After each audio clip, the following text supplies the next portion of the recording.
नमस्कार दोस्तों, स्वागत है आप सबका। मैं गोपाल कुमार आज आपके साथ डिस्कस करने जा रहा हूं आज बहुत ही इंपॉर्टेंट टॉपिक के बारे में। डॉक्टर एस जयशंकर जो हमारे फॉरेन मिनिस्टर हैं, आजकल डॉक्टर एस जयशंकर अपने रिप्लाईज के लिए बहुत ज़्यादा फेमस हो रहे हैं। इनके जो रिस्पॉन्स है, जिस तरीके से ये अपना आंसर करते हैं जर्नलिस्ट को या किसी को भी, काफ़ी ज़्यादा ऑब्जर्व किया जाता है। खासकर वेस्टर्न मीडिया, यूरोप, अमेरिका, ये कुछ ज़्यादा ही ऑब्जर्व कर रहा है। क्यों? इसकी वजह साफ है, ये एक डिप्लोमेट है और इनके आंसर्स नपे तुले और कहीं ना कहीं बैलेंस्ड होते हैं, या फिर इंडिया के पॉइंट ऑफ व्यू को अच्छे से रिप्रेजेंट करते हैं। और अभी रिसेंटली डॉक्टर एस जयशंकर जी ने एक इंटरव्यू दिया और वो इंटरव्यू काफ़ी ज़्यादा वायरल हो गया है और बहुत ज़्यादा देखा जा रहा है, ऑब्जर्व किया जा रहा है यूरोप और अमेरिका में। इस इंटरव्यू में डॉक्टर एस जयशंकर जी ने बहुत सारे क्वेश्चंस के जवाब दिए हैं, जैसे India Pakistan, India Russia relation, India Ukraine, various aspects के ऊपर अपने पॉइंट ऑफ व्यू रखे हैं इंटरव्यूअर के सामने, और बहुत ही अच्छे तरीके से, बहुत ही ब्यूटीफुल तरीके से, डिप्लोमेटिक तरीके से अपना जवाब दिया है।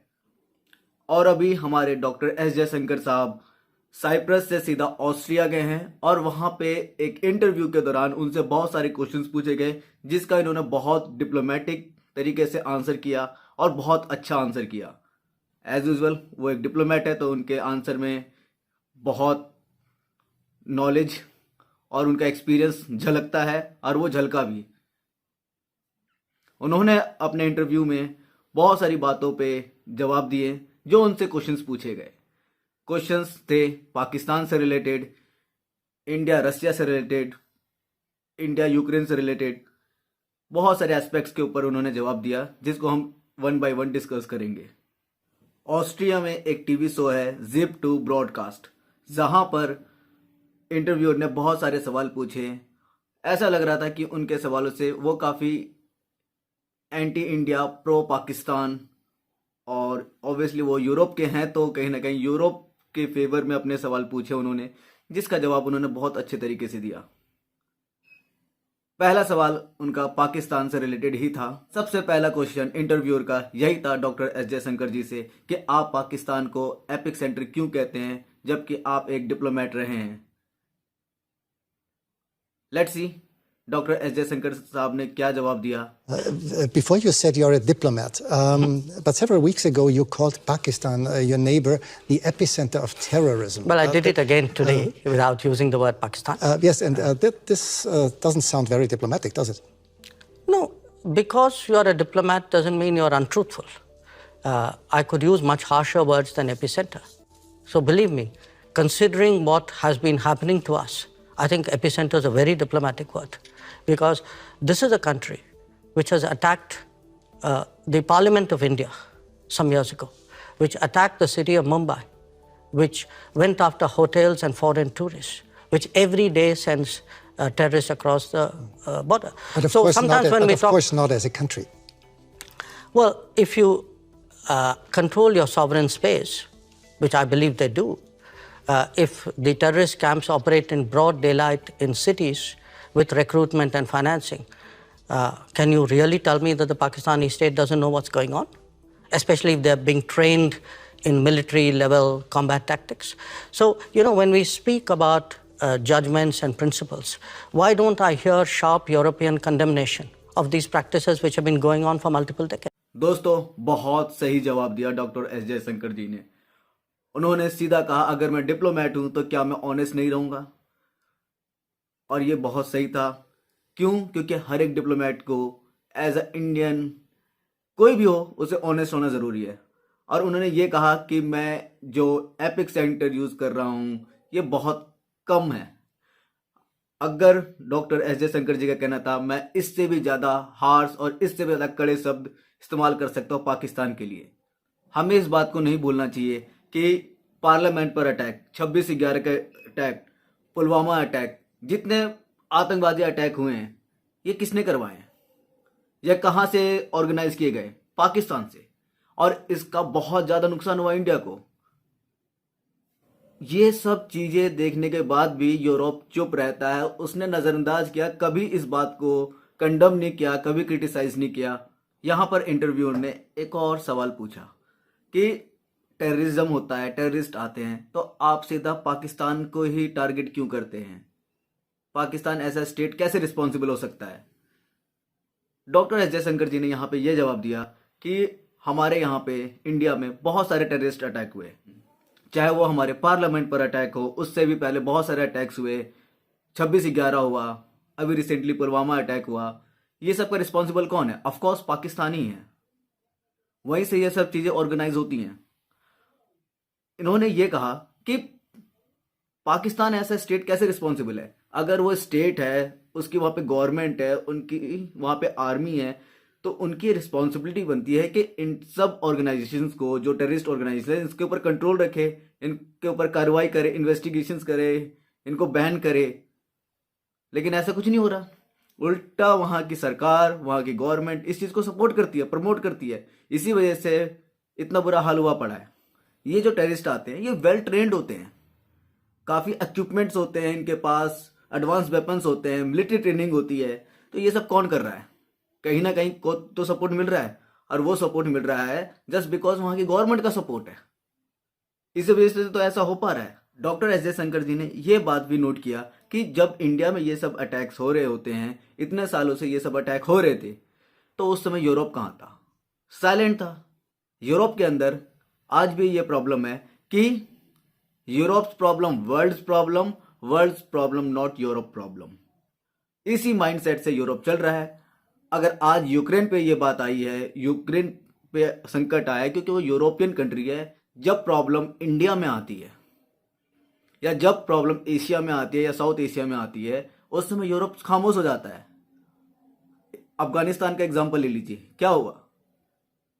प्रॉब्लम हुआ, उल्टा उस प्रॉब्लम को बढ़ा के बीच मझधार में छोड़ के चले गए। दोस्तों, यहाँ पे नोट करने वाली बात एक और है कि जो पाकिस्तान को सबसे ज़्यादा सपोर्ट कौन देता है? यूरोप और अमेरिका ही देते हैं। कहीं ना कहीं फाइनेंशियल सपोर्ट, वहाँ पर ही पाकिस्तान अपनी चीज़ें बेच सकता है, अपनी इकोनॉमिक एक्टिविटी बढ़ा सकता है। तो इससे क्या हो रहा है? पैसे आ रहे हैं, और वो फंड कहाँ लग रहे हैं? टेररिज्म में तो लग रहे हैं। इस बात को समझना होगा, एंड यूरोप को उस माइंडसेट से बाहर आना होगा कि Europe's problem, world's problem, world's problem not Europe problem. क्योंकि जब तक यूरोप ये समझेगा कि उसकी प्रॉब्लम दुनिया की प्रॉब्लम है और दुनिया की प्रॉब्लम यूरोप की प्रॉब्लम नहीं है, तो उसको कोई हक नहीं है किसी और कंट्री को ये कहना या उसको एडवाइस करना कि आप क्रिटिसाइज करें। आप पहले दूसरों की प्रॉब्लम भी समझें कि उनकी क्या प्रॉब्लम है। और ये जर्नलिस्ट जो हैं, कहीं ना कहीं इसी माइंडसेट के साथ आज भी सवाल पूछते रहते हैं। लेट्स सी नेक्स्ट क्वेश्चन क्या था। दोस्तों, यहाँ पर इंटरव्यू ने यही पूछा कि इंडिया जो है रसिया से ऑयल क्यों खरीद रहा है, क्यों परचेज कर रहा है, क्यों वॉर को फंड कर रहा है ऑयल खरीद के। वही पुराना सवाल जो जब से रशिया यूक्रेन वॉर स्टार्ट हुआ है। यहाँ पे एक और चीज़ जो उन्होंने ऐड की, माना कि इंडिया जो है रशिया से ऑयल खरीद रहा है, लेकिन इंडिया रशिया को क्रिटिसाइज क्यों नहीं कर रहा? But still making sure that Europe is not freezing to death in the winter, or just increasing your imports by 5 times? No, Europe has managed to reduce its imports while doing it in a manner in which it is comfortable for Europe. Comfortable. If that Comfortable it's manageable. maybe, No, it's manageable. maybe a little bit of an It's overstatement. manageable. Now, if at 60,000 euros or whatever is your per capita income, you are so caring about your population. I have a population at $2,000. I also need energy. I'm not in a position to pay high prices. The price of oil has doubled. Let's talk about the war in Ukraine. As you are well aware, the whole world noticed that India, as a very influential country, has never publicly condemned Russia's assault and invasion into a neighboring country. Why is that so? Can you really be neutral in a war for which obviously one side bears all responsibility? Well, look, I think in international relations, you have sometimes very complicated situations.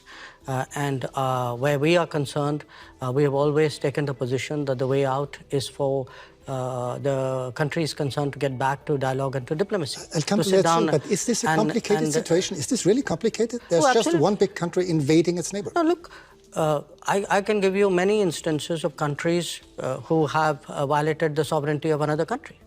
If I were to ask where Europe stood on a lot of those, I'm afraid I'll get a long silence.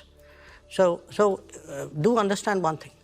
At the end of the day, we make judgments in foreign policy based on what we think are our long-term interests and what is good for the world as well. Are you reluctant toward Moscow as well, because Russia is India's most important supplier of weapons and military equipment? And therefore? Are you reluctant to criticize Moscow? No, I think, look, we have a relationship with Moscow. We've had a long-term relationship with Moscow. I think it's important to look at that history of the relationship. It was a relationship built in a period when Western democracies used to arm a military dictatorship called Pakistan and deny India defensive weapons. So if we are talking about principles, let's talk a little bit of history out here. So how did the Indian exposure to Russia and previously to Soviet Union get built up? Because the Western democracies, for whatever reason, decided that their natural partner in our part of the world was a military dictatorship. Would you consider India an ally of Russia? No, I think India doesn't. We are an independent country. We do not define ourselves or perceive ourselves in alliance terms. That's very much a Western terminology. It's not a term that we use. तो इन सब सवालों के जवाब doctor S Jaishankar साहब ने इस तरीके से दिया। इंडिया ने सीधा कहा कि इंडिया रशिया से ऑयल इसलिए खरीद रहा है क्योंकि ये हमारी ज़रूरत है। हमारी जो जनता है और जो यूरोप की जनता है उनके इनकम में बहुत ज़्यादा डिफरेंस है। वहाँ की इनकम ऑलमोस्ट 60,000 यूरो है और इंडिया की जो इनकम है ऑलमोस्ट 2500। इस चीज़ को देखते हुए ये ज़रूरी है कि इंडिया जो है अपने इंटरेस्ट में रहते हुए, अपने इंटरेस्ट को देखते हुए ऑयल खरीदे जो हमारे लिए बेस्ट होगा। मतलब यहाँ पे कहने का मतलब था कि इंडिया के लिए जो सही है, इंडिया के लोगों के लिए जो सही है, उसी हिसाब से इंडिया अपनी डील करेगा। यहाँ पे एक और एंगल देखना होगा दोस्तों, ये इंटरव्यूअर या पूरा यूरोप जो है इंडिया के पीछे क्यों पड़ा है, पाकिस्तान को ऐसा क्यों नहीं करा? क्योंकि पाकिस्तान चाहता था या एक तरह से मजबूरी थी कि वो खरीद नहीं पाए क्योंकि रशिया ने ऑयल भी नहीं बेचा और ऊपर से पाकिस्तान ने काफ़ी हद तक सपोर्ट किया यूक्रेन को, हथियार पहुंचाए। इस वजह से यूरोप जो है पाकिस्तान से काफ़ी खुश है और इंडिया के न्यूट्रल स्टांस से काफ़ी ज़्यादा फ्रस्ट्रेटेड है। दूसरा जो एंगल बनता है यहाँ पे कि उन्होंने जो पूछा था कि इंडिया चलो क्रिटिसाइज क्यों नहीं करता, रशिया को क्रिटिसाइज तो करो। इंडिया एक सुपर पावर है कहीं ना कहीं आज के टाइम पे, एक इमर्जिंग पावर, क्रिटिसाइज तो करे, प्रेशर तो बनाए। इन्होंने सीधा कहा कि ये एक इंटरनेशनल रिलेशन की बात है और हमें अगर इसको समझना होगा कि अगर इंडिया रशिया को क्रिटिसाइज नहीं कर रहा है तो इसकी सीधी वजह हिस्टोरिकल रीजंस है, पास्ट एक्सपीरियंसेस है। उन्होंने सीधा इस बात को कनेक्ट किया कोल्ड वॉर से। कोल्ड वॉर में क्या हुआ था दोस्तों, दो कैंप थी, यूएस लेड वेस्टर्न अलायंसेस और दूसरी तरफ थी ईस्टर्न अलायंस जिसको वॉर्सो पैक्ट बोला जाता था। और पाकिस्तान जो था यूएस के कैंप में था। इंडिया ने नॉन अलाइनमेंट की पॉलिसी अपनाई थी, लेकिन फिर भी उस समय इंडिया को सपोर्ट कहां से ज्यादा मिला?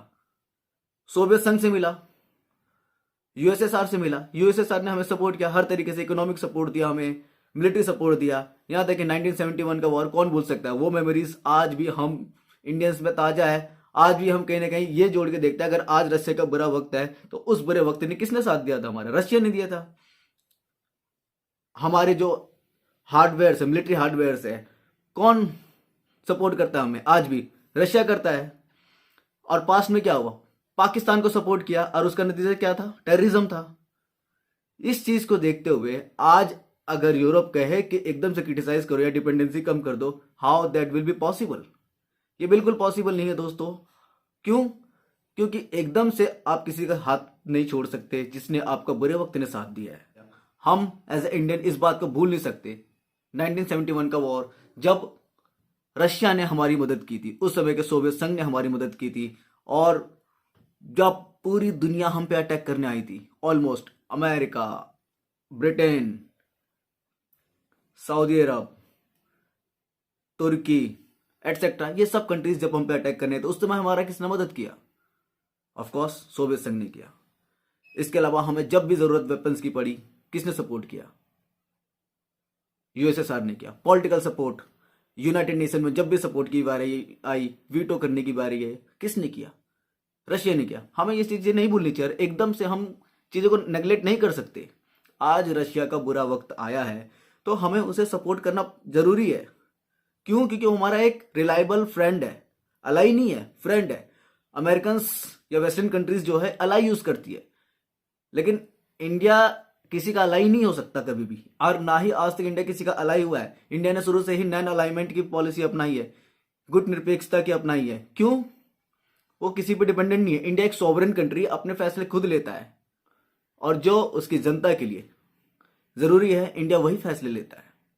इंटरव्यूअर ने यहाँ पे एक और पूछा, सीधा सीधा डायरेक्ट सवाल पूछ लिया। इतना ज्यादा फ्रस्ट्रेटेड थे कि उन्होंने यह सीधा पूछा कि इंडिया रशिया की आलोचना इसलिए नहीं कर रहा क्योंकि इंडिया के चाइना के साथ कॉन्फ्लिक्ट चल रहे हैं, बॉर्डर कॉन्फ्लिक्ट, और चाइना कह रहा है कि इंडिया ने बॉर्डर एग्रीमेंट्स को तोड़ा है, वेरियस एग्रीमेंट्स की वायलेशन की है।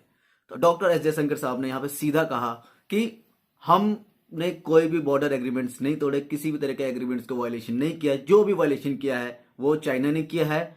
और उन्होंने सीधा सीधा कहा कि जो भी टेंशन्स है, वी एज अ नेशन हम इतने कैपेबल है कि हम चाइना को हैंडल कर सकते हैं, चाइना को टैकल कर सकते हैं। तो आप समझ गए होंगे कि ये इंटरव्यू इतना वायरल क्यों हुआ। इसकी वजह साफ है, डॉक्टर एस जयशंकर जी का इतना डीप नॉलेज और उनका एक्सपीरियंस, जिस बेसिस पे उन्होंने ये जो रिप्लाईज किए, जो आंसर्स किए, ये पूरे यूरोप में पॉपुलर हो गया है दोस्तों। और पूरा यूरोप कहीं ना कहीं इस चीज को एक्नॉलेज कर रहा होगा। उनको इस बात को समझना होगा कि इंडिया क्यों ऐसा है, और पास्ट में उन्होंने क्या क्या, ये यूरोप को देखना होगा। क्यों? इसकी वजह साफ है। अगर आप चाहते हो कि इंडिया यूरोप के साइड आए, यूरोप का सपोर्ट करे, तो उस तरीके से आप काम भी तो करो। आप आज भी उसी वेस्टर्न थिंकिंग में हो कि आपकी प्रॉब्लम है, हमारी प्रॉब्लम सबकी प्रॉब्लम है। ये नहीं चलेगा। और लास्ट में दोस्तों एक अनाउंसमेंट, अब से मैं सप्ते में एक या तो मोटिवेशनल वीडियो या मोटिवेशनल इंटरव्यू आपके साथ यहाँ पे जरूर लाऊंगा, और उनके एक्सपीरियंसेस आपके साथ शेयर करूंगा, ताकि आपको और हमें सीखने को मिले। तब तक के लिए bye bye, take care, God bless you all, नमस्ते।